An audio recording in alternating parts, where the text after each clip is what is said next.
خوش نصیب لوگ وہ جن کو نصیب ہو صحبت اللہ۔ راہ ولی میں وہ تاثیر دیکھی، بدلتی ہزاروں کی تقدیر دیکھی۔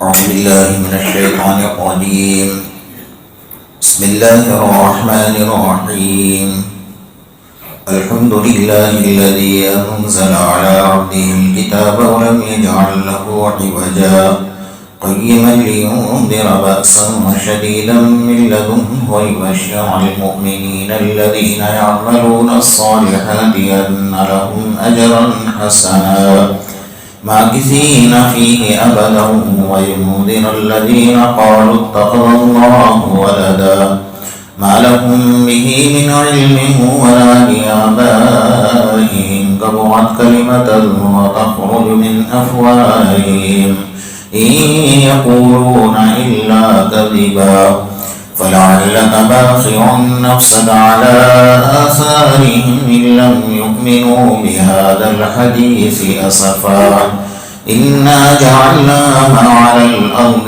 زينة لها لنبلوهم أيهم أحسن عملا وإنا لجاعلون ما عليها صعيدا جرزا أم حسبت أن أصحاب الكهف والرقيم كانوا من آياتنا عجبا إذ أوى الفتية إلى الكهف فقالوا ربنا آتنا من لدنك رحمة وهيئ لنا من أمرنا رشدا صدق الله مولانا العظيم۔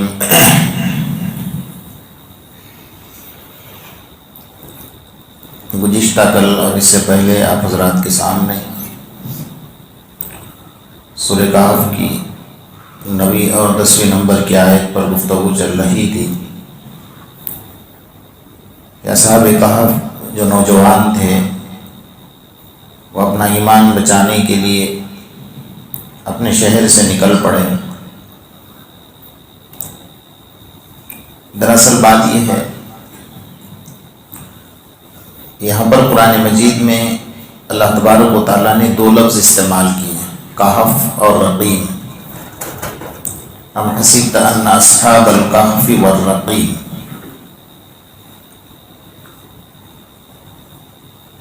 بعض علماء کرام نے لکھا ہے کہ کہف اور رقیم دونوں ایک ہی ہیں اور اصحاب کہف کو دونوں کہا جاتا ہے۔ امام بخاری رحمۃ اللہ علیہ نے 2 باب الگ الگ باندھے ہیں کہف اور رقیم کا، کہ 2 جماعتیں الگ الگ، اور حضرت امام بخاری رحمۃ اللہ علیہ نے اس واقعے کا تذکرہ کیا ہے۔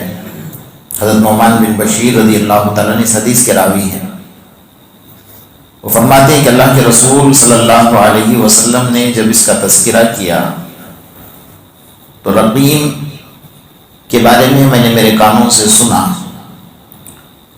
کہ وہ 3 نوجوانوں کی بات آپ نے ارشاد فرمائی جو اپنے شہر سے نکلے تھے اور کسی غار میں چھپ گئے تھے۔ ایک آندھی اور طوفان آئی اور اس کی وجہ سے بڑا پتھر اس غار کے منہ پر آ گیا اور تینوں کے تینوں اندر بند ہو گئے، نکلنے کا کوئی راستہ نہیں تھا۔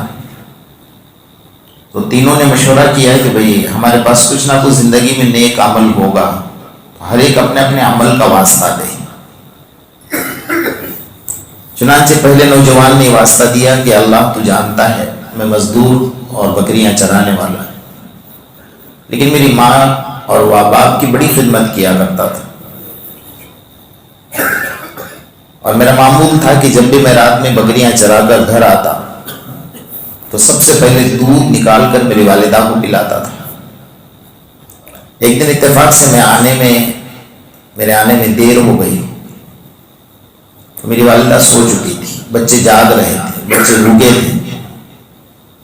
میں دودھ لے کر ماں کے سرہانے کے پاس کھڑا رہا پوری رات، میں نے بچوں کو نہیں پلایا، بس میری ماں کو راضی کرنے کے لیے میں پوری رات اس کو جگایا بھی نہیں کہ اس کی نیند خراب ہو جائے۔ جب وہ صبح اٹھی تو اٹھنے کے بعد میں نے دودھ کا پیالہ اس کے ہاتھ میں دیا.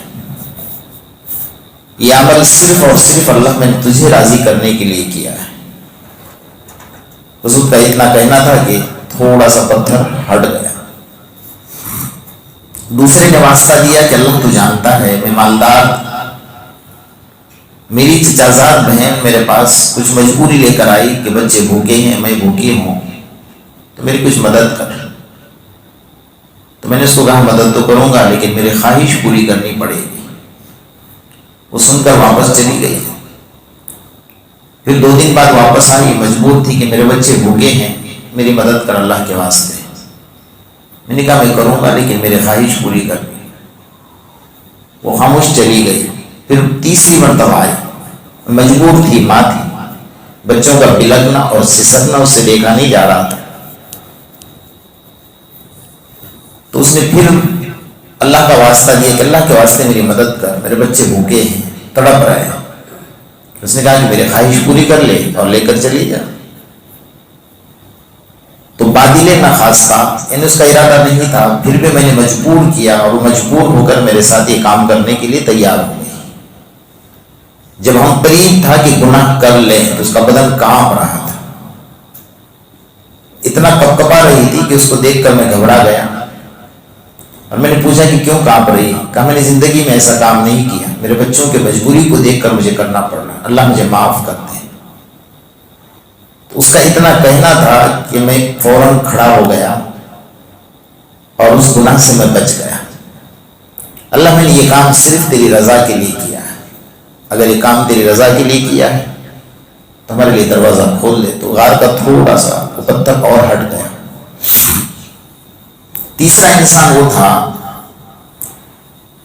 کہ اس کے پاس مزدور کام کرتا تھا اور اس کی مزدوری دینا باقی تھی، اور کئی برس کے بعد وہ آیا اور کہا کہ میری مزدوری آپ کے پاس باقی ہے. مجھے تو یاد بھی نہیں تھا، لیکن اس نے کہا کہ میں سچ بول رہا ہوں، جھوٹ نہیں بول رہا ہوں، آپ کے پاس میری مزدوری باقی ہے، میں مجبور ہوں، مجھے دے دو. میں نے اس سے پوچھا کتنی مزدوری؟ تو اس نے بتایا کتنی. میں نے اس سے 4 گنا 10 گنا بڑھا کر اس کو دیا کہ کسی مزدور کی مزدوری باقی نہیں رہنی چاہیے. اللہ نے یہ کام صرف تیرے خوشی کے لیے، تیری رضا کے لیے کیا تھا. اگر یہ کام تیری رضا کے لیے کیا تو آج ہمارے لیے دروازہ کھول دے. چنانچہ پورا پتھر غار سے ہٹ گیا، راستہ کھل گیا. یہ تینوں دن باہر نکل گئے. حضرت امام بخاری رحمۃ اللہ علیہ جو رقیم کا لفظ ہے اس کے بارے میں تذکرہ فرما رہے ہیں کہ وہ جو 3 نوجوان غار میں چھپے تھے ان کو رقیم کہا جاتا ہے. حضرت ابن حجر اسقلانی رحمۃ اللہ علیہ سیاق اور سباق یعنی آگے اور پیچھے کا معاملہ جو قرآن مجید بتا رہا ہے اس میں اصحاب کہف اور رقیم دونوں ایک ہیں، الگ الگ نہیں، دونوں جماعتیں ایک ہیں.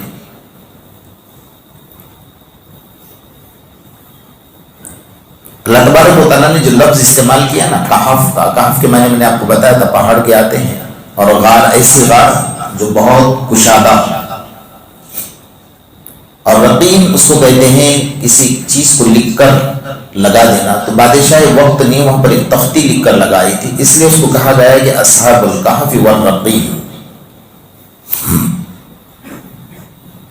ابھی جو تینوں نوجوانوں کا قصہ بیان کیا اس میں ایک ایک بات ایسی ہے کہ ہم اس کے اوپر کافی لمبی بحث کر سکتے ہیں، لیکن مختصر یہ ہے کہ جو انسان صدیوں میں کچھ نہیں پاتا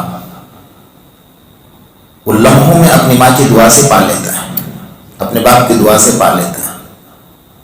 اور ماں باپ کے لیے ضروری نہیں کہ وہ ہاتھ اٹھا کر روئیں گے، گڑ گڑائیں گے، آنکھوں سے آنسو نکالیں گے، اللہ کے سامنے عاجزی کریں گے کہ میرے بیٹے کو یہ عنایت فرما، میرے بیٹے کو یہ دے دے. ان کے دل میں خیال آتا ہے اور اللہ پاک سن لیتا ہے. ایک اللہ والے تھے، نام میں بھول رہا ہوں، معاف فرما. ماں سے اجازت دی کہ اللہ امی مجھے اجازت دو، مجھے اللہ کی ولایت حاصل کر، اللہ کی معرفت حاصل کرنی ہے، تو میں جنگل میں چلا جاتا ہوں. میں نے کہا جاؤ بیٹا کوئی بات نہیں. 11 سال مسلسل عبادت کی، رات دن ایک کر کے کہ اللہ تیری معرفت عطا فرما. 11 سال کے بعد اچانک امی کی یاد آئی، کیا کہ اللہ میں امی کو مل کر آتا ہوں، مجھے یاد آ رہی ہے. گئے تو صبح تہجد کا وقت تھا، دروازہ کھٹکھٹایا، ماں نے دروازہ کھولا، چہرے پر نظر کی، سلام کیا، ماں نے جواب دیا، اور ماں کی زبان سے ایک ہی جملہ نکلا کہ یا اللہ میرا بیٹا 11 سال سے تیری معرفت حاصل کرنے کے لیے گیا، تو نے ابھی تک نہیں دیا۔ اتنا کہنا تھا اور اللہ نے اسی جگہ معرفت دے دی۔ تو جو 11 سال کی محنت تھی وہ 11 سیکنڈ بھی نہیں لگے، اللہ کی ماں کی دعا سے وہ چیز عنایت فرمائی۔ تو ماں باپ کو کمزور مت سمجھو، اللہ نے اپنے بعد اگر کسی کا مرتبہ بیان کیا تو ماں باپ کا کیا۔ آج ماحول اتنا بدترین بنا ہوا ہے، آج معاشرہ تباہی اور بربادی کے غار پر جا کر کھڑا ہے، بلکہ آقا انعامدار محمد رسول اللہ صلی اللہ تعالی علیہ وسلم نے فرمایا تھا کہ ایک وقت میرے امت پر ایسا آئے گا کہ لوگ اپنے ماں باپ کو ذلیل کریں گے، اپنے دوستوں کی عزت کریں گے۔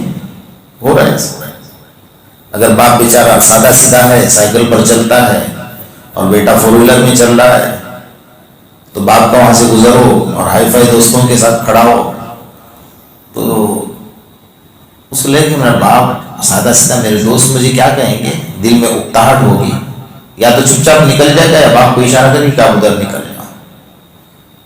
باپ کو ذلیل کرنا ہے،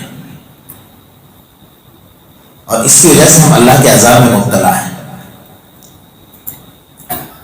کہ ماں باپ کی دعاؤں میں اللہ پاک نے وہ تاثیر رکھی ہے کہ ہم سوچ بھی نہیں سکتے۔ اس لیے آقا انعامدار محمد رسول اللہ صلی اللہ علیہ وسلم نے کہا کہ ماں اور باپ اگر مشرک اور کافر بھی ہیں نا تب بھی ان کا ادب کرو، وہ تیرے ماں باپ ہیں۔ حضرت ابو ہریرہ رضی اللہ تعالیٰ عنہ کے بارے میں آپ نے سنا ہوگا نا کہ بچپنا تھا، اللہ کے رسول صلی اللہ علیہ وسلم کے گود میں پیشاب کیا تھا، اتنے چھوٹے سے آپ کے بچپن میں پلے ہیں، لیکن ماں مسلمان نہیں تھی۔ ایک دن اچانک یاد آ گئی کہ اللہ کے رسول بلی کے بچوں سے کھیلا کرتے تھے، اس لیے اللہ کے رسول نے لقب دیا ابو ہریرہ، یعنی بلی کے بچوں کے باپ۔ ابو ہریرہ کا مطلب یہ ہوتا ہے، انہیں لقب ہی دیا، تو انہوں نے اپنا نام ہی ابو ہریرہ رکھ دیا کہ اللہ کے رسول نے مجھے یہی نام دیا، ان کا اصل نام سے کوئی جانتا ہی نہیں۔ تو اسے اچانک ایک دن کہا کہ اللہ کے رسول مجھے میری امی کی یاد آ رہی ہے، میں مل کر آتا ہوں۔ ماں مسلمان نہیں تھی، اللہ کے رسول نے کہا جا اجازت دی، لیکن نصیحت فرمائی کہ امی کے سامنے زبان مت چلا۔ گئے، بچپنا تھا، دروازہ کھٹکھٹایا، اندر سے آواز آئی من طق الباب، کون؟ کہا انا ابو ہریرہ۔ ماں نے دروازہ کھولا، کہا بدتمیز تھے کہ مذہب بدل کر آیا میرے پاس، ایک زور کا تماچا چہرے پر لگایا، چل نکل میرے گھر سے، آج کے بعد میرے محمد کا غلام بن چکا ہے، ہمارے مذہب سے تو نے بے وفائی کی۔ اللہ کے رسول نے نصیحت فرمائی تھی کہ ماں کے سامنے زبان مت چلا، چپ چاپ خاموش، روتے روتے گئے۔ اللہ کے رسول نے دیکھا تو چہرے کے اوپر نشان تھے، آپ نے گلے لگائے، کہا کیا ہوگا؟ معلوم تو پتا تو چل گیا ہے کہ ماں نے تماچا مارا ہے، لیکن اللہ کے رسول نے فوراً پوچھا کہ یہ بتاؤ کہ اپنے والدہ کے سامنے بدتمیزی تو نہیں کی، زبان تو نہیں چلائی؟ اللہ کے رسول نے پھر حضرت ابو ہریرہ نے روتے روتے کہا اللہ کے رسول میرے ماں کے لیے دعا کیجیے نا، میری ماں مسلمان بن جائے۔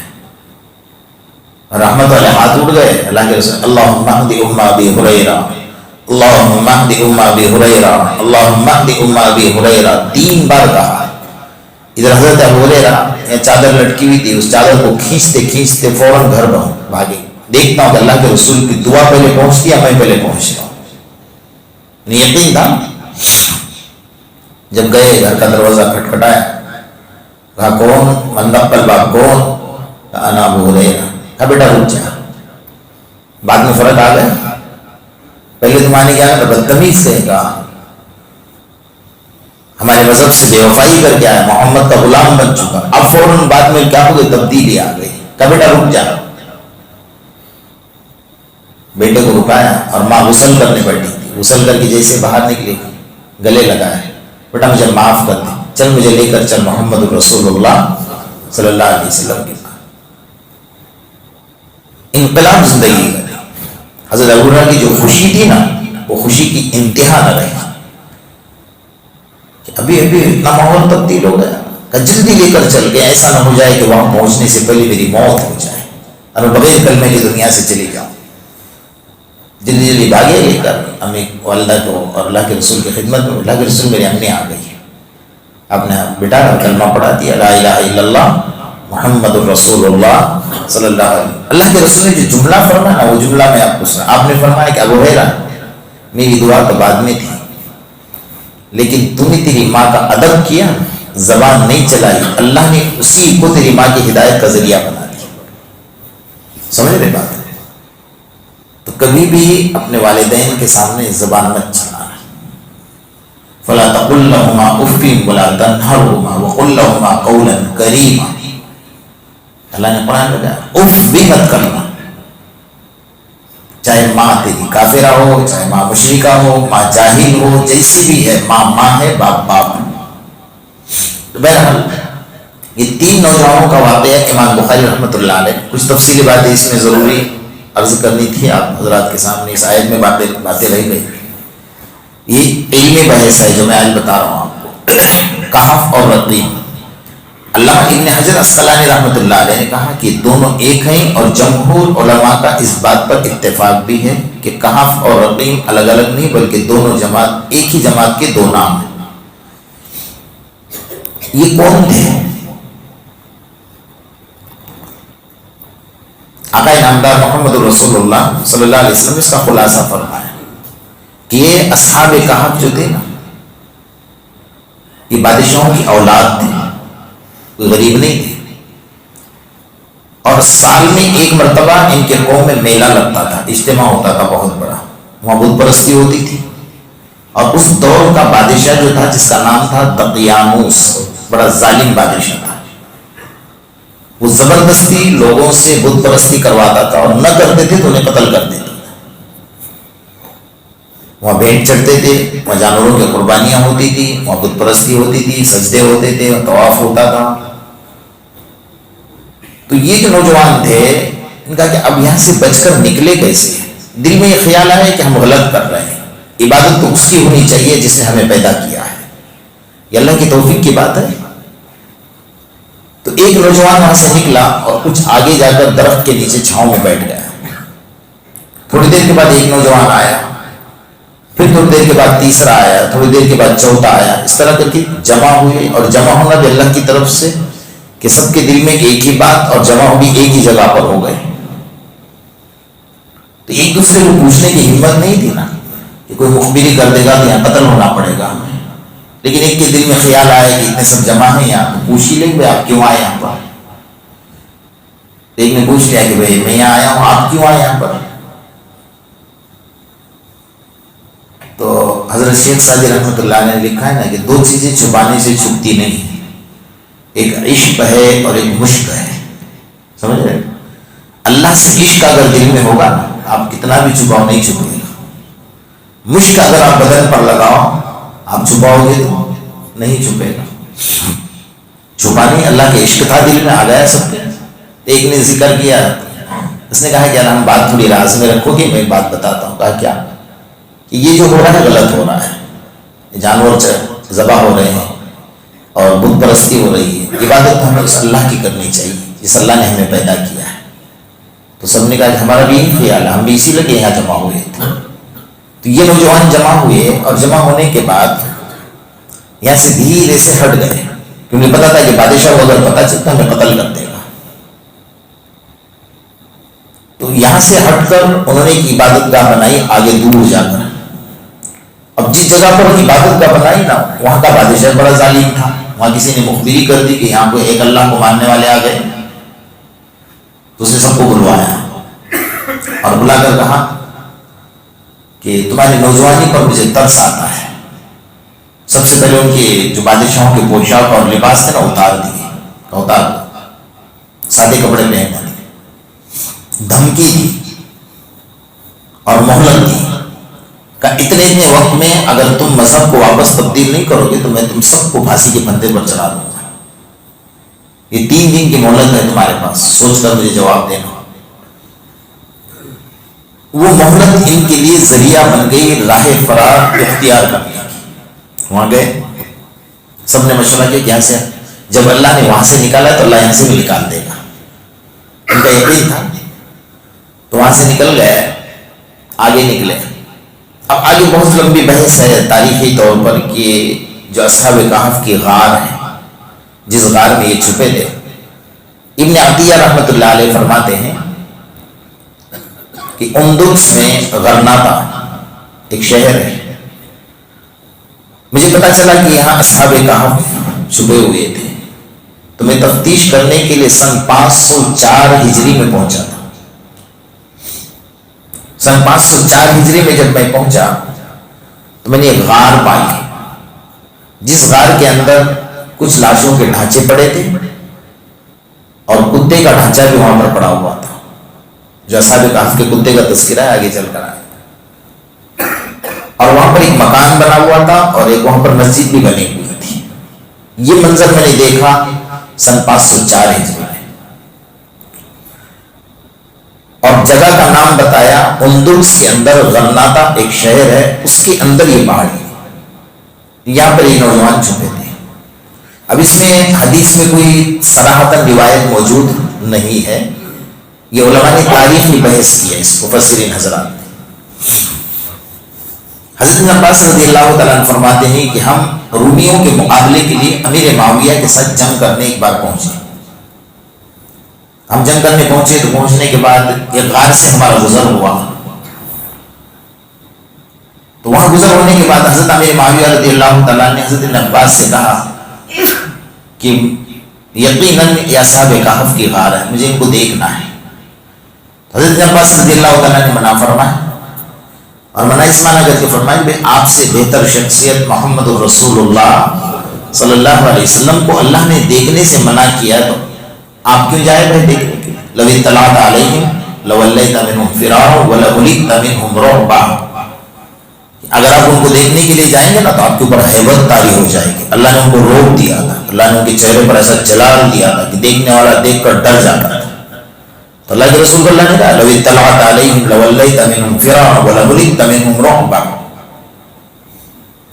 کہ آپ دیکھنے جائیں گے تو یہ ہوگا. ٹھیک ہے, یہ اس معنی کر کے حضرت ابن عباس نے حضرت امیر معاویہ کو منع کیا, کہ حضرت امیر معاویہ نہیں مانے, اور وہ اس لیے نہیں مانے, وہ بھی اپنی جگہ پر صحیح تھے. ان کا بھی یہ جو آپ ذکر کر رہے ہیں نا, یہ تو اللہ تعالیٰ نے اس وقت کا تذکرہ کیا ہوگا جب وہ غار میں تھے. اب تو برسہ برس گزر گئے, تو اب دیکھنے میں کیا فرق پڑتا ہے. یہ کہہ کر حضرت امیر معاویہ نے چند لوگوں کو اپنے جمع کیا کہ ہم چلتے ہیں اس غار کے اندر. چنانچہ جیسے غار کے قریب پہنچے تو ایک اتنی زور کی آندھی آئی کہ سب کو غار سے باہر کر دیا, وہ دیکھ ہی نہیں پائے وہاں پر. یہاں تک تذکرہ حدیث کے اندر اس کا موجود ہے. تو یہ آقا نامدار محمد رسول اللہ صلی اللہ علیہ وسلم نے یہ بات ارشاد فرمائی, اللہ کے رسول صلی اللہ علیہ وسلم کے زمانے سے پہلے. اور یہ لوگ جو تھے حضرت عیسیٰ علیہ السلام کے دین پر چل رہے. اب واقعات میں اختلاف کی وجہ یہ ہے بنیادی طور پر کہ حضرت عیسیٰ علیہ السلام کے دور میں لوگ رہبانیت کو بہت بڑی عبادت سمجھتے تھے. رہبانیت کا مطلب یہ ہوتا ہے کہ بیوی بچے خاندان سب کو چھوڑ کر تنہا تنہا اللہ کی عبادت کے لیے جنگل میں ویرانے میں جا کر بیٹھنا, اس کو کہتے ہیں رہبانیت. آقا نامدار محمد رسول اللہ صلی اللہ علیہ وسلم نے دنیا میں تشریف لانے کے بعد فرمایا لا رہبانیت فی الاسلام, اسلام کے اندر رہبانیت کچھ ہے ہی نہیں. اسلام یہ کہتا ہے کہ بیوی بچوں کے ساتھ بھی رہو, دنیا میں رہو, معاشرے میں رہو, دینی کام بھی کرو, دنیاوی کام بھی کرو, لیکن اللہ کے بن کے رہو, دنیا والوں کے بن کے مت رہو. تو لا رہبانیت, تو یہ اختلاف جو پڑا ہے کہ یہ واقعہ یہاں بھی ہوا, ایک واقعہ وہاں بھی ہوا, یہ واقعہ وہاں بھی ہوا, یہ غار کے بارے میں یہاں بھی ہوا ہے. تو پہلے زمانے میں بہت سارے لوگ ایسے تھے. ابن عطیہ رحمۃ اللہ علیہ یہ بھی فرماتے کہ ایک جگہ غار میں نے دیکھی تو وہاں پر میں نے 21 لاشوں کا ڈھانچہ دیکھا. حالانکہ ان کی تعداد آگے چل کر آئے گی آپ کے سامنے. اصحاب کہف کی جو تعداد ہے وہ 7 بتائی جاتی ہے. وہ کلبہم قطمیر, اور 8واں ان کا کتا تھا جو وہاں سے 7 ہو گیا تھا. تو یہ ساری روایات ہیں. اس کے بارے میں اللہ تبارک و تعالیٰ فرماتے ہیں ام حسبت ان اصحاب الکہف والرقیم کانوا من آیاتنا عجبا, کیا آپ گمان کرتے ہیں کہ اصحاب کہف اور رقیم ہمارے نشانیوں میں سے ایک عجیب نشانی؟ اذ اول فتیۃ الی الکہف فقالوا ربنا آتنا من لدنک رحمۃ وہیئ لنا من امرنا رشدا، جب وہ نوجوان وہاں سے نکلے غار کی طرف، انہوں نے اللہ تعالیٰ سے دعا کی کہ اللہ ہمیں ایسا ٹھکانہ عطا فرما جہاں تیری رحمت ہو اور ہمیں ہدایت کے راستے پر چلا، صحیح راستے پر ہمیں پہنچا۔ انسان کہیں بھی نکلے اس کو سب سے پہلے اللہ سے دعا کرنی چاہیے، اللہ کی طرف رجوع ہونا چاہیے کہ اللہ ہم جس راستے پر جا رہے ہیں تیری مدد ہمارے شامل حال فرما دے، تو اللہ تبارک و تعالیٰ غلط لوگوں سے اس کی حفاظت بھی فرمائیں گے اور غلط راستے سے اس کی حفاظت بھی فرمائیں گے۔ یہ باتیں سنی ہیں، اللہ پاک اس کو سن کر ہم تمام کی ایمان کو تازگی نصیب فرمائے۔ بسم اللہ الرحمن الرحیم وَإِلَٰهُكُمْ إِلَٰهٌ وَاحِدٌ لَا إِلَٰهَ إِلَّا هُوَ الرَّحْمَٰنُ الرَّحِيمُ اللهم صل على محمد وعلى آل محمد كما صليت على إبراهيم وعلى آل إبراهيم إنك حميد مجيد اللهم ربنا آتنا في الدنيا حسنة وفي الآخرة حسنة وقنا عذاب النار وقنا عذاب القبر وقنا عذاب الحشر وقنا عذاب من فتنة المسيح الدجال ربنا ظلمنا أنفسنا وإن لم تغفر لنا وترحمنا لنكونن من الخاسرين ربنا وكفر عنا سيئاتنا وتوفنا مع الأبرار۔ اے الہ العالمین، ہم تمام کے صغیرہ اور کبیرہ گناہوں کو معاف فرما۔ اے اللہ جو گناہ جان بوجھ کر کیے اسے بھی معاف فرما۔ اے اللہ جو گناہ نہ جانے کیے اسے بھی معاف فرما۔ اے اللہ جو گناہ رات کے اندھیرے یا دن کے اجالے میں کیے اسے بھی معاف فرما۔ اللہ ہم بڑے گناہ گار، بڑے سیاہ کار، بڑے خطا کار، بڑے قصوروار، اللہ تیرے دربار کی اقراری مجرم ہیں۔ اللہ ہمارے جرم عظیم کو معاف فرما، ہر آنے والی مصیبتوں سے ہماری حفاظت فرما، ہمارے روزوں کو قبول فرما، ہماری نمازوں کو قبول فرما، ہمارے زکوٰۃ لینے دینے کو قبول فرما۔ یا اللہ ہمارے تہجد پڑھنے والوں کو قبول فرما، قرآن کی تلاوت کرنے والوں کو قبول فرما، تراویح پڑھانے والوں کو قبول فرما۔ یا اللہ جو لوگ عمرے کے لیے تیرے گھر کی زیارت کے لیے آئے ہیں، مولا سب کے عمرے کو قبول فرما، ہم سب کو اپنے گھر کی بار بار زیارت نصیب فرما، دنیا آخرت میں آقا نامدار محمد رسول اللہ صلی اللہ علیہ وسلم کی زیارت نصیب فرما، آپ کی شفاعت نصیب فرما، بغیر حساب و کتاب کی جنت کا داخلہ نصیب فرما، ہر آنے والے مصیبتوں سے تمام مسلمانوں کی حفاظت فرما۔ یا اللہ ہمارا تیرے سوا کوئی محافظ نہیں، یا اللہ تو ہی ہماری حفاظت کرنے والا ہے۔ ہمارے مساجد، مدارس، خانقاہ اسلامی نشانی اور حرمین شریفین کی حفاظت فرما، جو اس کی حفاظت کر رہے ہیں تو ان کی بھی حفاظت فرما، ہمارے ماں بہنوں کی عزتوں کی حفاظت فرما۔ یا اللہ تیرے دین کے راستے میں چلنے والوں کو قبول فرما، ان کی حفاظت فرما، ان کے اہل و عیال کی حفاظت فرما۔ اللہ بے مزدور کو مزدوری عطا فرما، بے کاروبار کو کاروبار عطا فرما، رزق حلال نصیب فرما، حرام روزی سے ہماری اور امت کی مکمل حفاظت فرما۔ ہم سب کی دعاؤں کو محض اپنے فضل و کرم اور آقا نامدار محمد رسول اللہ صلی اللہ علیہ وسلم کے صدقے تو فعل میں قبول فرما۔ یا رب صلی وسلم دائما ابدا علی حبیبک خیر الخلق کلہم، ربنا تقبل منا انک انت السمیع العلیم وتب علینا یا مولانا انک انت التواب الرحیم۔ سبحان ربک رب العزۃ عما یصفون، سلام علی المرسلین والحمد للہ۔ صلی اللہ